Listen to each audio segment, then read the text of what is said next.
trade there for Roberto, despite the fact that you had that speed control.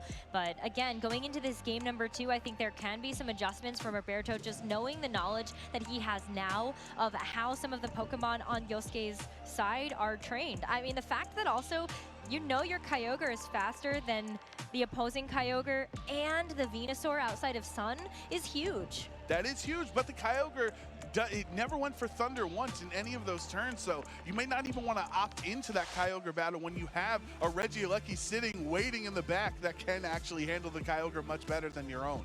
Yeah, I mean, at least you know that you have a Venusaur that resists on the other side, but let's go ahead and get into this game number 2. Yosuke needs one more win to be able to get himself one step closer, and Roberto looking at a comeback here to be able to qualify for Top Cut.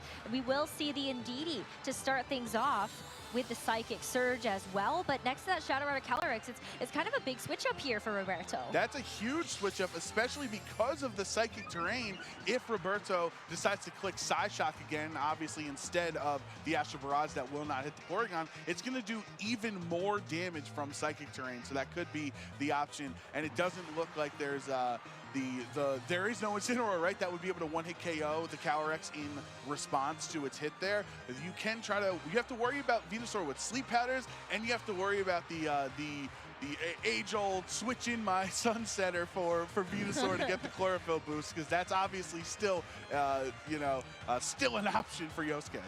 Yeah, and I mean, the Venusaur is pretty free to kind of go for those Sleep Powders if it wants to, even if Roberto does decide to go for something like a Follow Me. You've already seen the reveal of the Psychic Seed, so, while we have seen something like Safety Goggles and Indeedee used in the past, pretty safe, but you can also just go for the Gigantamax here. Okay, so he did not switch, meaning that we got to see if Roberto called it here, because if you go into if you Side Shock the Venusaur, super effective, it does not have Sash because Incineroar is holding it, that would knock it out.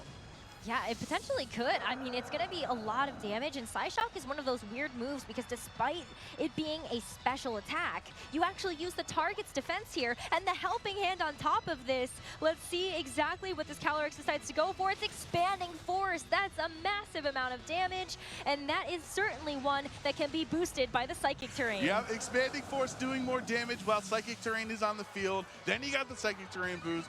Then you got the Helping Hand boost from Indeedee Female there, and you got a Grim Neigh boost as well. So a great turn for Roberto there, but Porygon wants to switch it up.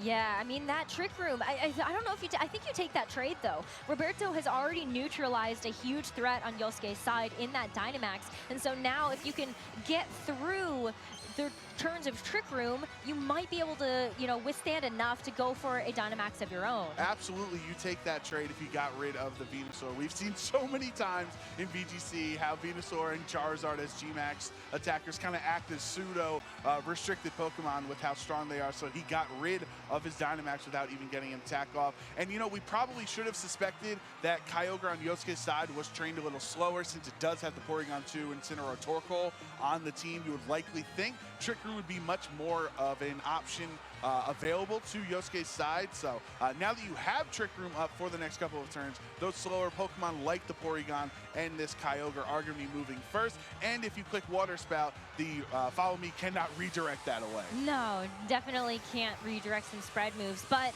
we're just going to go ahead and see the Dynamax right away here from Roberto.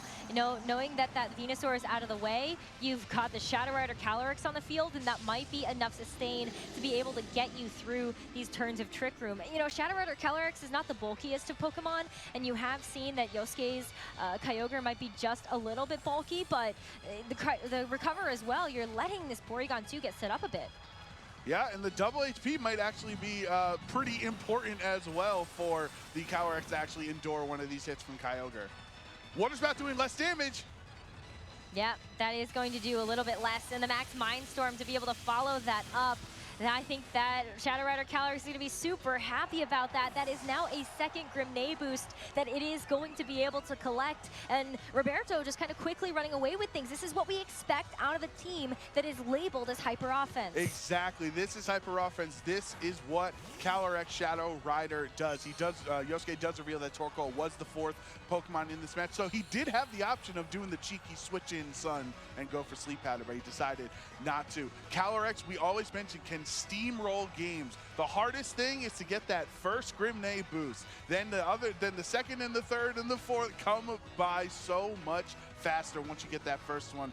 After you got the Grimnay, you don't need the Indeedee to click file or helping hand because you're already essentially getting a boost to it there. So that let Indeedee, who is slower in Trick Room, get that additional damage off onto Yosuke's side of the field there. So I just think a very well played, last couple of turns for Roberto.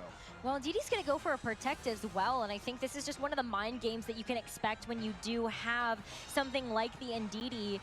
Is it going to go for a follow me? Is it going to protect? But we're also going to see the eruption now from the Torkoal, the foul play as well. This Calyrex will not get a chance to go for its third and final turn of Dynamax. And this is the problem when you've got two very slow Pokemon operating in Trick Room. And when you protect and then your opponent doesn't even target your protect and just knocks out the other Pokemon, that's really disastrous there. Because if Roberto was able to get another attack off on that turn, on that last turn of Dynamax, would have been really important. Another max, Mind Storm in Psychic Terrain with 2 Grimnay boosts would have been massive damage there. So now both of these Roberto has 3 Pokemon left compared to Yosuke's 2, but there still are a couple of turns of Trick Room left, and yeah, I think actually it actually looks like Yosuke forfeited on that turn, so we're going to be moving down to moving on to the game 3 because Kyogre was going to wrap it up. Yeah. What's Torkoal going to do to Kyogre? Yeah, it's tough in that position because you still can go for Eruption, but it's a weird move, right?